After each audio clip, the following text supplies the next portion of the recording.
ഇന്ന് ഏപ്രിൽ 13 എങ്ങനെയാണ് gold market move ചെയ്യണേ നമുക്ക് നോക്കാം.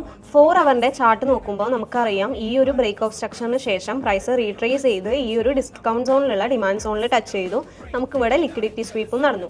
ഇനി നമ്മൾ എക്സ്പെക്ട് ചെയ്യുന്നത് എന്താണ്? ക്ലിയർ ആയിട്ടുള്ള ഒരു അപ് ട്രെൻഡിലേക്ക് മാർക്കറ്റ് പോയിട്ട് ഈ ഒരു ഹൈ ബ്രേക്ക് ചെയ്ത് ന്യൂ ഹൈ ഫോം ചെയ്യുന്നതാണ് നമ്മൾ എക്സ്പെക്ട് ചെയ്യുന്നത്. അപ്പോൾ നമുക്ക് 15 മിനിറ്റ്സിൽ ക്ലിയർ ആയിട്ടുള്ള ഒരു അപ് ട്രെൻഡ് കിട്ടുകയാണെങ്കിൽ നമുക്ക് എന്ത് ചെയ്യാം? ബൈ ഓർഡേഴ്സ് എടുക്കാം. പിന്നെ 4 അവറിന്റെ ഇന്റേണൽ സ്ട്രക്ചർ നോക്കുമ്പോൾ നമുക്ക് ഇവിടെ ഒരു ഇന്റേണൽ സ്ട്രക്ചർ ബ്രേക്ക് കിട്ടിയിട്ടുണ്ട്. അതുമാത്രമല്ല ഇവിടെ ക്ലിയർ ആയിട്ടുള്ള ഒരു ഫെയർ വാല്യൂ ഗ്യാപ്പും അതേപോലെ സപ്ലൈ സോണും ഉണ്ട്.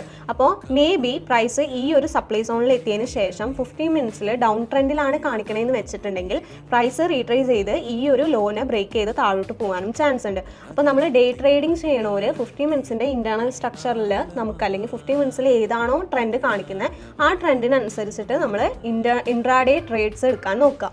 4 അവറിൻ്റെ ചാർട്ട് ഓവറോൾ ഡയറക്ഷണൽ ബയാസിന് നമ്മൾ യൂസ് ചെയ്യുക.